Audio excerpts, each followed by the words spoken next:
안녕하세요. 반갑습니다. 김민 목사라고 합니다. 저는 최은석 담임 목사님을 엘파소에서 처음 뵙고 그때부터 목사님께 많은 사랑과 은혜를 받고 있고 목사님께 많이 감사를 항상 드리고 있습니다. 특별히 오늘 말씀을 전할 수 있는 기회를 주신 목사님과 또 성도님들 그리고 무엇보다 하나님께 감사의 말씀을 드리면서 말씀 함께 나누려고 합니다. 오늘 함께 보신 본문 말씀은 여러분께서 너무나 잘 아시는 그러한 말씀일 것입니다. 그렇죠?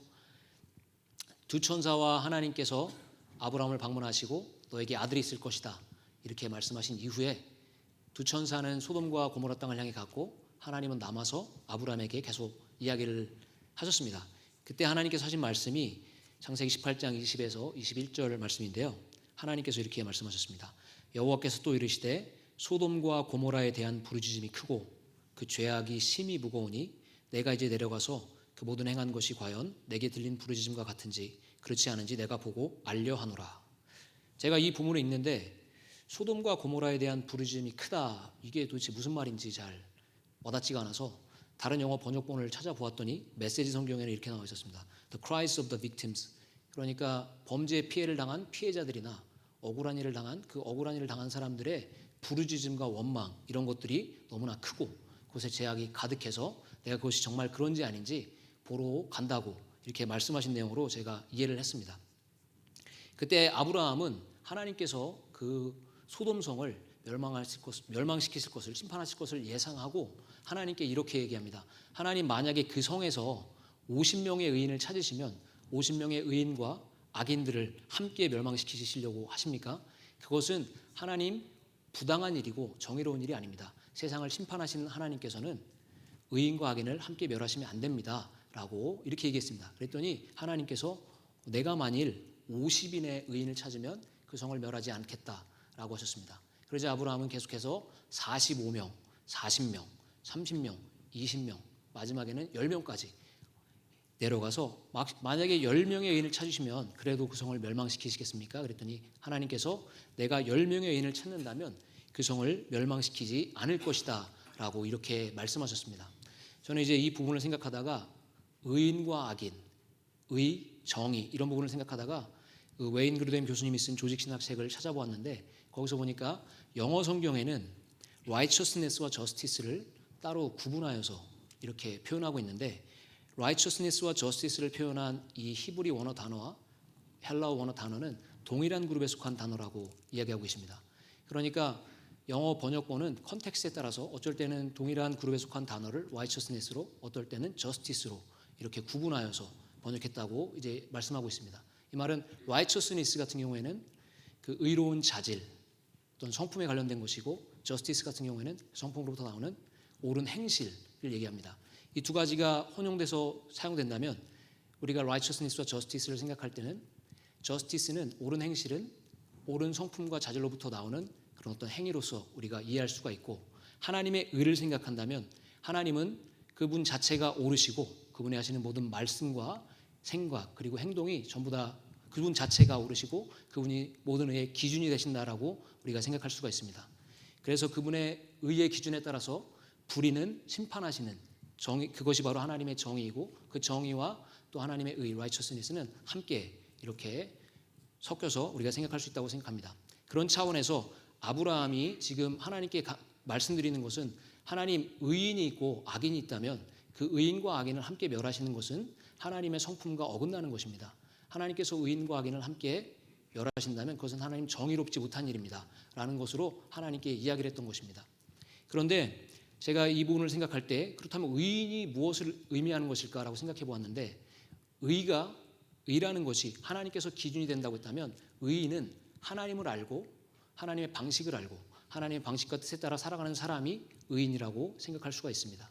그런데 소돔성에 하나님께서 말씀하시기를 10명의 의인, 나를 알고 나의 방식을 알고 나의 뜻대로 살아가는 사람 10명만 있다면 그 성을 멸하지 않을 것이다 라고 했는데 여러분이 아시다시피 그 성에는 10명의 의인이 없어서 멸망하고 말았습니다. 저는 오늘 사건이 있기 전까지 아브라함의 삶을 묵상하다가 아브라함은 마치 예수님과 같고 또 롯은 마치 예수님의 제자와 같다라는 생각을 하게 되었습니다. 왜 그러냐면 하나님께서 아브라함에게 이 말씀하셨던 것을 아마 기억하실 겁니다. 너는 너의 본토 친척 아비집을 떠나 내가 내게 지시할 땅으로 가라. 그곳에 가면 내가 너의 이름을 창대하게 해줄 것이고 너는 복이 될 것이며 너로 말미암아 모든 민족이 복을 받게 될 것이다 라고 말씀하신 것을 여러분 기억하실 것입니다. 근데 그 모습이 마치 예수님의 모습 같지 않습니까? 예수님은 하늘에서 하나님과 함께 계시며 모든 영광과 존귀를 가지고 사셨습니다. 근데 하나님의 말씀과 하나님의 뜻에 따라 낮고 천한 이 땅에 오셨습니다. 모든 것을 뒤로하고 낮고 천한 이 땅에 오셔서 하나님의 뜻을 이루고자 하나님의 의를 이루고자 십자가에 피 흘려 돌아가시고 부활하셨습니다. 그리하여 어떤 사람이든지 누구든지 예수 그리스도를 믿기만 하면 구원을 받고 영생을 얻는 그러한 모든 민족의 복의 근원이 되신 것입니다. 그 후에 하나님께서 예수님을 지극히 높여서 모든 이름 위에 뛰어난 이름을 주셨죠. 그렇다면 이 모든 모습이 아브라함과 예수님의 모습이 많이 닮아 있는 것입니다. 롯은 어떻습니까? 롯은 일찍이 아버지를 여의고 할아버지 데라와 아브라함과 함께 가나안 땅을 향해 갔습니다. 가는 도중에 하란에서 할아버지 데라는 먼저 또 돌아가시고 이제 남은 사람은 큰아버지 아브라함밖에 없었던 것입니다. 아브라함은 롯에게 있어서 육적인 그리고 영적인 보호자로서 그를 보호해주고 보살펴주었던 것입니다. 아브라함과 롯이 동행할 때 아브라함은 롯에게 예배의 본을 보여주었습니다. 창세기 12장 8절과 창세기 13장 4절을 보면 아브라함은 제단을 짓고 여호와의 이름을 부르는 예배의 모습을 롯에게 보여주었습니다. 예배를 가르쳐 주었습니다. 마찬가지로 예수님께서 공생의 사역을 하실 때 제자들에게 기도하는 법을 가르쳐 주셨고 하나님을 예배하는 모습을 이렇게 가르쳐 주셨습니다. 또 아브라함이 환난 가운데 있을 때 흉년이 들어 애굽으로 내려갔을 때 하나님께서는 아브라함과 함께 동행하시고 그를 지키시고 보호하시는 것을 롯은 보았습니다. 바로 왕으로부터 사례를 지켜주셨고 그들이 애굽에 나갈 때 많은 재물과 물질들로 축복해주는 그런 것들을 경험할 때 롯은 하나님이 살아계시고 하나님께서 아브라함과 함께 하신다는 것을 경험했을 것입니다. 예수님은 어떻습니까? 예수님이 이 땅에서 공생의 사역을 하실 때 하나님께서 함께 하심으로 죽은 자를 살리고 병든 자를 고치고 마귀 들린 자를 사탄 들린 자를 쫓아내는 그러한 사역들을 하셨고 또 예수 그리스도의 그 사역 가운데 하나님께서 직접 음성으로 이는 내 사랑하는 자다라는 것을 제자들이 듣게 하심으로 예수 그리스도와 하나님께서 함께 하심을 하나님의 강한 은혜와 능력 가운데 예수 그리스도를 보호하시고 축복하신 것을 경험했습니다. 또 롯과 아브라함이 서로 갈라져서 롯이 소돔 땅에 살 때 소돔 땅에 전쟁이 들었는데 소돔 왕이 전쟁에 패해서 롯이 포로로 잡혀갔습니다. 포로로서 소망이었고 절망적인 상황 가운데 아브라함이 그 소식을 듣고 집에서 길리운 사람과 또 마므레 사람과 함께 가서 롯을 구원해 줬습니다. 제자들은 어떻습니까? 제자들이 폭풍 가운데 배에서 두려워 떨고 있을 때 소망이 없을 때 예수님이 오셔서 폭풍을 잠잠케 해주시고 그들의 구원자가 되어주셨죠. 마지막으로 하나님께서 롯을 소돔 지역에서 구해주셨을 때 그 이유에 대해서 성경은 말하기를 하나님이 창세기 19장 29절에 말하기를 하나님이 그 지역의 성을 멸하실 때 곧 롯이 거주하는 성을 엎으실 때에 하나님이 아브라함을 생각하사 롯을 그 엎으시는 중에서 내보내셨더라. 롯이 구원받은 이유는 아브라함 때문이었습니다. 롯은 아브라함과 떨어져 살았지만 아브라함은 여전히 롯의 영적인 보호자로 그를 위해서 중보하고 기도해주는 그런 모습을 볼 수 있습니다. 예수님은 어떻습니까? 예수님은 부활하시고 승천하셨지만 여전히 하나님 우편에서 우리를 위해서 중보해 주고 계시지 않습니까? 이런 모든 모습들을 본다면은 우리는 아브라함이 마치 예수님 모습과 같고 롯이 마치 예수님의 제자의 모습과 같다라는 그런 생각을 할 수가 있는 것입니다. 저는 롯이 아브라함과 갈라져서 소돔으로 가는 그 모습을 묵상할 때 그 전에 들었던 많은 설교에서는 롯이 소돔 땅을 향해 간 것은 잘못된 선택이었다. 그는 하나님을 쫓지 않고 물질을 쫓고 세상적인 화려함을 쫓아가서 실패한 잘못된 선택을 하였다라는 설교를 들었습니다. 아마 그런 설교를 들으셨을 것입니다. 저도 그런 설교를 듣고 있었는데 이번에 설교를 준비하면서 이것을 묵상하다가 정말 그것이 맞는 평가인가라는 그런 생각을 해봤습니다. 그 이유에 대해서는 제가 잠시 후에 말씀드리겠는데 그 전에 먼저 소돔이 어떤 곳으로 성경이 묘사하고 있는지 함께 한번 봤으면 좋겠습니다. 창세기 13장 10절에 보면 소돔을 묘사하기를 여호와의 동산과 같고 애굽 땅과 같다라고 이렇게 묘사하고 있습니다.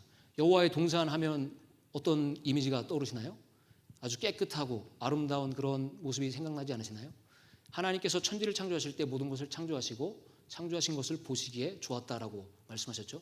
하나님 보시기에 좋은 에덴 동산 같은 그런 동산, 그것이 바로 소돔의 모습이었다고 한다면 아주 깨끗하고 아름다운 모습으로 우리가 상상해 볼 수 있습니다. 또 애굽 땅과 같았다라고 말하고 있는데, 여러분은 그 창세기가 모세가 썼다라고 우리는 믿고 있습니다. 그죠? 모세는 애굽의 왕자로서 애굽에 살면서 피라미드를 보았을 것입니다. 피라미드 하면은 지금도 7대 불가사의 중에 하나이지 않습니까? 그 오래 옛날에 어떻게 그렇게 웅장한 건축물을 지었을까라고 생각한다면, 애굽 같다라고 했을 때는 아마 뛰어난 기술력, 첨단 기술력을 가지고 있는 나라로 또 우리가 생각할 수 있습니다. 또 애굽은 어떻습니까? 성경에서 묘사할 때 요셉을 통하여서, 나일강의 풍요함을 통하여서 주변 지역이 모두 흉년이 들었을 때 그 애굽을 통해서 하나님이 그 주변 지역을 구원하셨던 그 풍성함과 부유함을 또 생각해 볼 수 있습니다. 마지막으로 애굽은 아주 강한 군사력을 가지고 있는 나라로 성경에서 묘사하고 있는 것을 볼 수 있을 때, 애굽 같다라고 한다면 최첨단 기술을 가진 아주 부유하고 풍성한, 그리고 강한 군사력을 가진 그런 나라로 우리가 생각해 볼 수 있지 않겠습니까? 그런데 이렇게 화려하고 좋은 소돔에 대해서 또 성경은 이렇게 묘사하는데, 창세기 19장 4절에 보면 그 성에 노소를 막론하고 원근에서 모두 다 동성애를 옳다 여기고 동성애를 행하는 그런 죄악으로 가득한 어두운 땅이었다는 것을 우리는 볼 수가 있습니다. 그런데 여러분, 이런 모습을 본다면 이 모습이 마치 미국과 같다는 생각이 들지 않으십니까? 미국은 너무나 아름다운 곳이죠. 자연환경으로 봤을 때 너무나 아름답고, 정말로 추운 지역부터 사막, 그리고 1년 내내 따뜻한 지역까지 해서 여러 가지 내셔널 파크들, 그리고 그 안에 살고 있는 많은 동식물들, 너무나 아름답고 깨끗하고 좋은 환경을 갖고 있지 않습니까? 더불어서 미국은 최첨단 기술을 가지고 있고 세계에서 가장 부유하고 또 가장 강력한 군사력을 가지고 있는 나라. 그렇지만 더불어서 또 성적으로 타락하고 많은 죄악이 있는 나라. 이 모습이 마치 소돔의 모습과 같이 오버랩되지 않습니까? 근데 저는 이제 롯이 소돔을 향해, 그러한 소돔을 향해 나아간다고 했을 때 왜 그것이 꼭 잘못된 선택이었나라는 의문을 가졌던 이유가, 마치 그 모습이 예수님께서 제자들을 세상으로 보내실 때의 그 모습과 같다고 생각했기 때문입니다. 마태복음 10장 5절 7절과 16절에 보면 예수님께서 제자들을 보내실 때 사명을 주고 그들을 보내십니다. 그리고 그들을 보내실 때 그들을 보내는 그 장소가 마치 양을 이리 가운데 보내는 것과 같은 그러한 장소로 보낸다라고 예수님께서 말씀하시는 것을 볼 수 있습니다. 소돔은 아주 화려하고, 소돔은 아주 부유하고, 소돔은 아주 멋있는 나라였지만 더불어서 아주 죄악이 가득한 어둡고 아주 두렵고 무서운 나라일 수가 있습니다. 마치 양이 이리 가운데로 나가는 것 같은 그러한 어려운 환경일 수 있습니다. 그런데 여러분이 보셨듯이 소돔은 10명의 의인이 없어서 멸망했습니다. 만약에 롯과 같은 사람이, 그리고 하나님을 아는 사람들이 그 성이 그러한 어두움 때문에, 그런 어려움 때문에 가지 않는다고 한다면 그 성은 아무 소망이 없는 것입니다. 그러나 롯이 그 성을 향해 갔을 때 하나님 주신 사명을 가지고 그 성에 선한 영향을 끼쳐서 단 10명의 사람만이라도 하나님을 알고 하나님 뜻대로 행하는 사람이 생겨났다면 그 성을 멸망하지 않았을 것입니다. 그런 차원에서 본다면 그가 소돔으로 가는 선택이 과연 잘못된 것이었나라고 우리는 생각해 볼 수가 있습니다. 저는 현역 군목이 되기 전에 예비군 군목으로 있었습니다. 그때 그 신학교에서 풀타임으로 학생으로 있으면서 예비군 군목 생활을 했는데, 제가 공부를 마치고 하고 싶은 사역 중에서 현역 군목이 되는 것이 가장 마지막에 있었습니다. 왜냐하면 저는 군목이 되기 전에 사병 생활도 해봤고, 미군에서 그때 사병 생활을 할 때 그렇게 큰 재미를 느끼지 못했기 때문입니다. 저는 한국 군대에도 갔다 왔는데, 한국 군대 생활할 땐 제가 군인 체질인 줄 알았는데 미군 군대 입대해서 사병 생활을 해보니 이게 재미가 전혀 없고 많이 힘들다, 이런 생각을 좀 했던 것입니다. 그래서 첫째로는 군대 생활이 이렇게 나한테 맞는가, 이런 생각 때문에 군목을 가장 마지막에 두었고, 두 번째로는 예비군 군목으로 생활하면서 그 군목으로서 또 목사로서 군대에서 생활하는 것이 많은 제약과 장애와 어려움이 있을 수 있다라는 생각 때문에 주저했습니다. 첫째로 일반적으로 캡틴으로서 대대 군목으로 가면 대대에는 500명에서 100명 정도의 1000명 정도의 그 병사들이 있습니다. 그 대대 군목은 500명에서 1000명 정도의 군사들을 섬기는 군목으로 사역을 하게 되는데, 그 병사들 중에는 다양한 백그라운드를 가지고 있고 또 다양한 종교를 가지고 있고 다양한 성 정체성을 가지고 있는 병사들이 있습니다. 근데 제가 예수를 믿는다고 해서, 성경 말씀 믿는다고 해서 만약에 예를 들면 동성애는 죄고 잘못된 것입니다라고 그렇게 말할 수가 없는 것입니다. 왜냐하면 그곳에는 예수를 믿는 사람도 있고 믿지 않는 사람도 있기 때문에 제가 그것을 그렇게 말할 수 있는 것에 제약이 있습니다. 두 번째로는 군대에서는 지휘관 교체식 같은 그런 행사를 할 때 채플린을 불러서 채플린이 기도를 하게 되어 있습니다. 근데 기도할 때 많은 경우에는 예수님의 이름으로 기도하지 않고 그분의 거룩한 이름, 그분의 존귀한 이름, 이런 식으로 약간 우회적으로 기도하는 경우가 있습니다. 왜냐하면 그것은 종교 행사가 아니고 그냥 부대의 오피셜한 행사인데 그 포메이션 안에는 다양한 종교를 믿는 사람이 있기 때문에 약간 우회적으로 그분의 거룩한 이름 이런 식으로 기도하는 것입니다. 이런 걸 생각할 때 약간 내가 내 신앙을 타협하는 것이 아닐까 약간 이런 생각도 들 수가 있기 때문에 약간 주저했던 것이고, 또 세 번째로는 군대 안에는 다양한 종교가 있습니다. 크리스천도 있지만 뭐 유대교, 이슬람, 요즘에는 놀스 패겐이라는 종교도 있고 시크교, 뭐 힌두교 다 있는데 그 모든 종교를 가진 병사들이 종교적인 필요가 있다면 샤플린한테 와서 그 종교적인 필요를 채워야 됩니다. 저는 예수 그리스도가 길과 진리요 생명이라고 믿지만 제 부대 안에 있는 병사들의 다른 종교를 가진 병사들이 그 종교적인 필요를 가지고 저에게 온다면 저는 그 필요를 채워줘야 되는 것입니다. 그래서 약간 저는 컨플릭이 있을 수 있고 스트러글링이 있을 수 있기 때문에 제가 그것을 약간 피했고, 마지막으로는 다른 종교를 가진 사람에게 개종을 시키면 안 되게 되어 있습니다. 그러니 복음 전하는 것에도 제약이 있는 것입니다.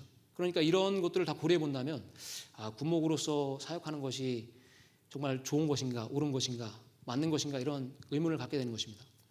근데 제가 현역 군목이 되기 전에 마지막으로 제 마음을 정리한 것은 만약에 이런 제약이 있어서, 만약에 여러 가지 어려움이 있어서 크리스찬 군목들이 다 군대를 떠나간다면 과연 누가 남아서 그 병사들에게 예수님의 사랑과 또 복음을 전할 수 있을 것인가 라는 그런 생각으로 결론을 했습니다. 그것이 상황이 어렵고 여러 가지 제약이 있다 하더라도 그곳에 가서 예수님의 사랑을 전하고 복음을 전해야겠다라는 마음을 가지고 군대에 입대했고, 또 롯도 마찬가지 아니겠습니까? 소돔이 아무리 어둡고 어려운 상황이라 하더라도 만약 롯이 가지 않는다면 소돔성은 아무런 소망이 없는, 희망이 없는 그러한 어두운 성이 아니었겠습니까? 그런 차원에서 저는 소돔으로 향한 롯의 발걸음이 정말로 잘못된 선택이었나 생각을 했다는 것입니다. 물론 롯은 그 사명을 잘 감당하지 못해서 실패했습니다. 그러나 우리는 소돔성과 같은 이 미국 땅에 살아가고 있는 우리는 롯과 같은 사명을 가지고 있습니다. 이 어두운 곳에 하나님의 빛을 비추고 그 주변에 한 사람 한 사람에게 예수 그리스도를 증거하는 그 사명과 소명을 우리는 가지고 있습니다. 오늘 저희는 롯의 실패를 통해서 그것을 교훈 삼아 우리가 이 소돔 같은 미국 땅에 살아갈 때 어떤 사명을 가지고 있는지 세 가지 사명에 대해서 짧게 살펴보려고 합니다. 첫 번째 우리가 가진 소명은 우리가 사는 삶의 터전에서 무엇이 옳고 무엇이 그른지 보여주는 그런 존재가 되어야 된다는 것입니다. 창세기 19장 5절 7절에 보면은 노론을 막론하고 나이 많은 사람이나 적은 사람 막론하고 원근에서 다 모여들어서 롯의 집을 에워쌌습니다.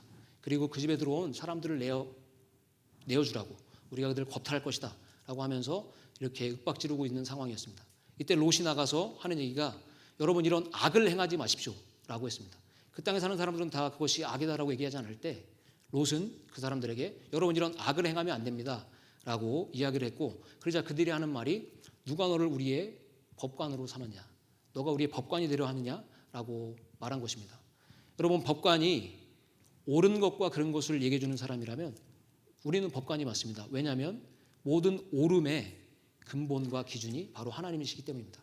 우리는 하나님을 알고 하나님의 말씀을 알기 때문에 우리는 무엇이 옳은지 무엇이 그른지 보여주는 그러한 사람들이 되어야 된다는 것입니다.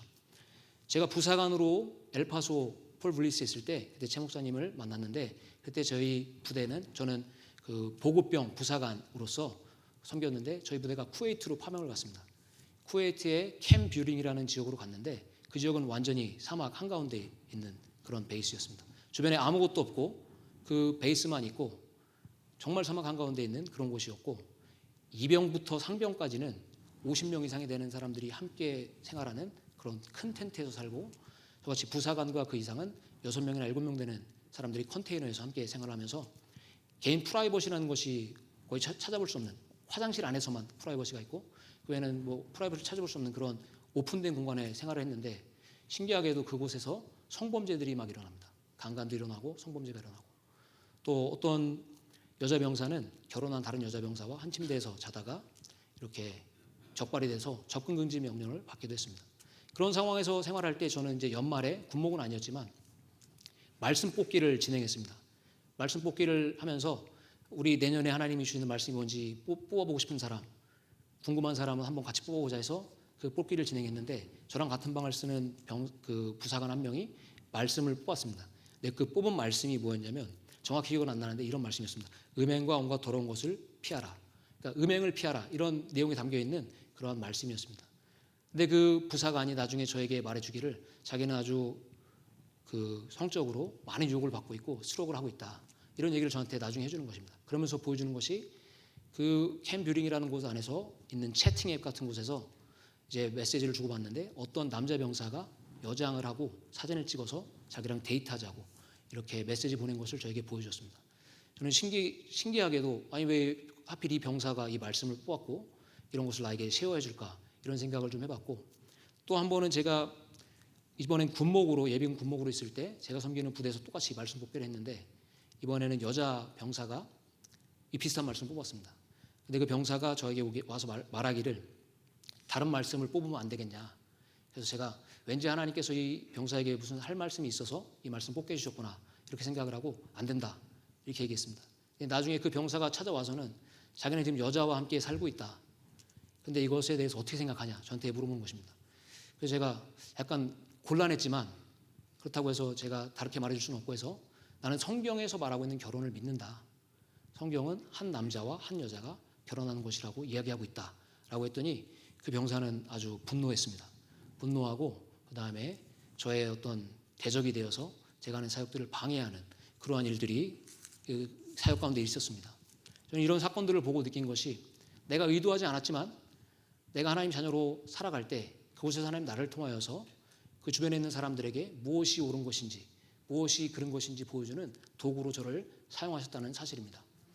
여러분 내가 하나님의 자녀로서 하나님 말씀을 따라 살아가는 것만으로도 우리는 우리 주변에 빛을 비출 수 있고 무엇이 옳은 것인지 무엇이 그른 것인지 보여주는 도구가 될 수 있습니다. 왜냐하면 하나님의 말씀은 진리이고 하나님은 거룩하신 분이기 때문에 우리가 그 거룩하신 분의 말씀에 따라 사는 것만으로도 우리는 빛을 발할 수가 있고 주변 사람들은 우리의 삶의 모습을 보고 그들은 무엇이 옳은지 무엇이 그른지 판단할 수 있게 되는 것입니다. 또 내가 나의 삶을 하나님께 온전히 내어드릴 때 내가 상상할 수 없는 방법으로 하나님은 나를 통하여서 내 주변에 무엇이 옳은지 무엇이 그른지 보여주는 도구로 사용하실 것입니다. 그럼 우리가 힘써야 될 것은 더욱더 하나님 말씀에 따라 사는 거룩한 삶을 살려고 노력할 때 그리고 내가 하나님께 나의 삶을 온전히 드리려고 할 때 하나님은 우리를 통해서 그 주변에 무엇이 옳은지 무엇이 그른지 보여주는 도구로 우리를 사용하실 줄을 믿으시기 바랍니다. 두 번째로 우리의 사명은 복음을 전하는 것입니다. 여러분 복음이 무엇입니까? 어떤 경우에 복음을 전해야 된다 하면 교회로 사람을 데려오는 것을 복음 전한다고 생각하는 경우도 있는데 그것이 아니고 복음이라는 것은 우리는 모두 죄인이고 죄로 인해 영원한 형벌을 받아야 하지만 하나님께서 우리를 사랑하셔서 예수 그리스도를 보내주셨고 예수 그리스도는 우리를 위해 피 흘려 십자가에 돌아가시고 부활하셨는데 우리는 그 예수 그리스도를 믿기만 하면 죄를 용서받고 하나님 자녀가 될 수 있다는 것 이것이 복음 아닙니까? 이 복음을 우리가 복음을 전해야 되는 것이 바로 우리의 사명이라는 것입니다. 오늘 창세기 19장 14절에 보면 롯은 천사로부터 하나님의 메시지를 듣고 롯이 그 사위들에게 임박한 심판과 그리고 거기서 벗어나야 될 것에 대해서 경고를 해줬습니다. 롯이 사위들에게 이 성은 이제 멸망당할 것이다. 이 성을 떠나야 된다. 라고 했을 때 사위들이 그것을 어떻게 받아들입니까? 그것을 농담으로 여겼습니다. 우리가 복음을 전할 때 사람들은 때로 우리의 말을 무시할 수도 있고 또 우리의 말을 농담으로 여길 수도 있고 우리에게 적대적으로 행동할 수도 있습니다. 그렇지만 우리는 복음을 전해야 됩니다. 복음을 전하는 것이 바로 우리의 사명이기 때문입니다. 그리고 하나님은 고린도전서 1장 21절 말씀에 하나님의 지혜에 있어서는 이 세상이 자기 지혜로 하나님을 알지 못하므로 하나님께서 전도에 미련한 것으로 믿는 자들을 구원하시기를 기뻐하셨도다 라고 말씀하고 있습니다. 전도는 미련한 것처럼 보일지 모르지만 하나님은 이 전도를 통해서 사람들을 구원하시는 것을 기뻐하신다고 말씀하고 계신 것입니다. 그러므로 복음을 전해야 합니다. 저는 2009년도에 미국에 처음 왔습니다. 신학 공부하기 위해 미국에 왔고 지금 벌써 2024년이니까 15년이 지났지만 아직도 영어가 너무나 어렵고 영어로 커뮤니케이션 하는 것이 너무나 어렵습니다. 머리가 똑똑하지 못해서 이렇게 노력을 하더라도 많은 부족함과 어려움을 느끼고 있습니다. 그런데 어떻게 제가 군대에서 이렇게 생활하고 있는지 이렇게 군목으로 사역하고 있는지를 생각해 보면 저는 그것이 참 신기할 따름입니다. 그래서 저의 매일의 기도는 하나님 저를 불쌍히 여겨주시고 제게 은혜를 달라는 그러한 기도입니다. 그래서 제가 그런 기도를 했는데 그런 기도를 한번 살고 있는데 하나님 저에게 은혜를 주셔서 제가 군목이 되기 위한 준비를 하는 과정 가운데 엘파소에서 최윤석 목사님, 담임 목사님을 만나게 되었고 목사님께서는 여러 가지 기도와 또 사랑과 많이 멘토십으로 저를 지도해 주셨습니다. 더불어서 목사님을 통해 유송교회와 연결이 되었고 유송교회 박인하 목사님으로부터 전도의 열정과 또 전도법과 전도의 훈련을 받고 그렇게 훈련을 받은 이후에 제가 폴 라일리 캔자스에 있는 보병 1사단으로 가게 되었습니다. 그곳에 있는 기갑부대의 군목으로 가게 되었는데 그때가 2021년 9월이었습니다. 저희 부대는 그때 이미 폴란드로 파병을 가 있는 상태였고 저는 9월에 가서 인프라세션을 빨리 마치고 폴란드로 저도 같이 파병을 갔습니다. 그곳에 가서 여전히 영어는 부족하고 그 군목으로서 뭘 해야 되는지 잘 모르겠고 이렇게 어리버리하면서 지내고 있었지만 그 전에 받았던 훈련들을 통해서 틈이 나는 대로 복음을 전했습니다. 말씀을 전할 때나 예배 시간에 아니면 상담할 때 복음을 끊임없이 전했습니다. 그랬더니 하나님께서 어떠한 열매를 주셨냐면은 하나님께서 13명의 병사에게 침례를 받을 수 있는 그러한 열매를 주셨습니다. 사진을 보시면 5명의 병사는 폴란드 지역교회에 가서 침례식을 함께 행했습니다. 저 5명의 병사가 침례를 받았는데 그중에 중간 사진은 그들이 구원 간증을 하면 그 폴란드 교회에 있는 성도님께서 그 영어를 폴란드 말로 이렇게 통역해서 그들에게 전해주었고 그리고 저기가 마지막에 있는 사진은 폴란드 교회 안에 있는 그 침례탕에서 침례를 주는 모습입니다. 그리고 또 한 번의 침례식은 제가 있었던 드라스코 포몰스키라는 지역에 있는 그 호수에서 이렇게 침례식을 보였는데 8명의 병사가 침례를 받았습니다. 이때 예배를 드릴 때 영국군 군목과 또 영국군 병사들과 또 여러 명의 사람들이 모여서 함께 기뻐하며 예배드리고 침례식을 행하는 그러한 경험을 하나님께서 하게 해주셨습니다.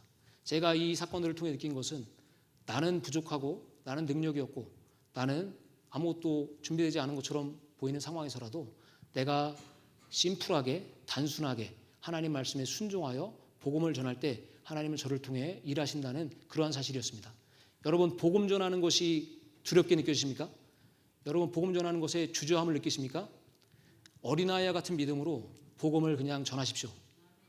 단순하게 복음을 전하면 하나님께서 여러분을 통해 일하십니다. 여러분 베드로의 사건을 기억하실 것입니다. 예수님께서 물 밖으로 걸어오라고 할 때 베드로는 그 음성을 듣고 물 밖으로 발을 내딛었습니다. 그리고 물 위를 걷는 경험을 하였습니다. 그 모든 기적 같은 익사이링한 경험이 어디서부터 온 것입니까? 단지 단순하게 예수님의 음성을 듣고 순종할 때 그때 그 경험을 한 것입니다. 여러분 복음 전하는 것은 예수님께서 우리에게 주신 큰 대사명입니다. 그 사명에 단순하게 어린아이와 같이 순종해 보십시오. 당장 오늘 예배 후에 복음을 전해 보십시오.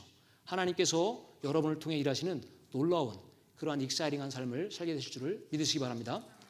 마지막으로 우리가 롯의 그 모습을 통해 볼 수 있는 우리의 사명은 바로 내 삶의 자리에서 내가 선한 영향력을 줄 수 있는 단 한 사람을 찾으라는 것입니다. 소돔은 여러분이 아시듯이 10명의 의인이 없어서 멸망했습니다.